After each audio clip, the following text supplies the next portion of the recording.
Breaking news ॾियूं त सदर आसिफ अली ज़रदारी जी लेफ्टिनेंट उज़ैर महमूद शहीद जे वारसनि सां ताज़ियत थी आहे।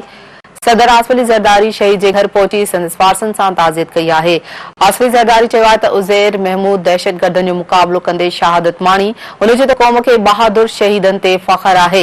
अहम ख़बर नासरमा सां शेयर कयूं पिया। सदर आसिफ अली ज़रदारी लेफ्टिनेंट उज़ैर महमूद शहीद जे वारसनि सां ताज़ियत कई आहे। सदर आसिफ ज़रदारी शहीद जे घर पहुची संदसि वारसनि सां ताज़ियत कई।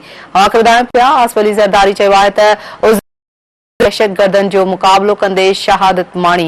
उन जो त क़ौम खे बहादुर शहीदनि ते फ़ख्र आहे। अहम ख़बर जे हवाले सां नासरमा खे आगाह कयूं पिया त सदर आसिफ अली ज़रदारी लेफ्टिनेंट उज़ैर महमूद शहीद जे वारसनि सां ताज़ियत कई आहे।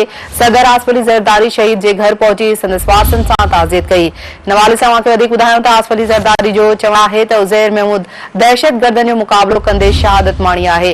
उन जो त क़ौम खे बहादुर शहीदनि ते फ़ख्र आहे। अहम ख़बर नासरमा सां शेयर करे रहिया आहियूं त सदर आसिफ अली ज़रदारी लेफ्टिनेंट उज़ैर महमूद शहीद जे वारसनि सां ताज़ियत कई आहे।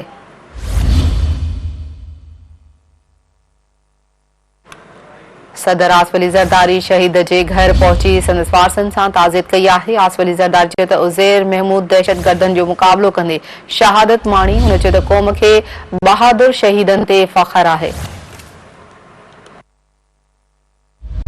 आगाह कयूं पिया अव्हांखे अहम ख़बर जे हवाले सां त सदर आसिफ अली ज़रदारी लेफ्टिनेंट उज़ैर महमूद सां ताज़ियत कई आहे। सदर आसिफ अली ज़रदारी चयो आहे त क़ौम खे बहादुर शहीदनि ते फ़ख्र आहे। आसिफ अली ज़रदारी चयो त उज़ैर महमूद दहशतगर्दनि जो मुक़ाबिलो कंदे शहादत माणी। अव्हांखे ॿुधायूं पिया सदर आसिफ अली ज़रदारी शहीद जे घर पहुची संदसि वारसनि सां ताज़ियत कई।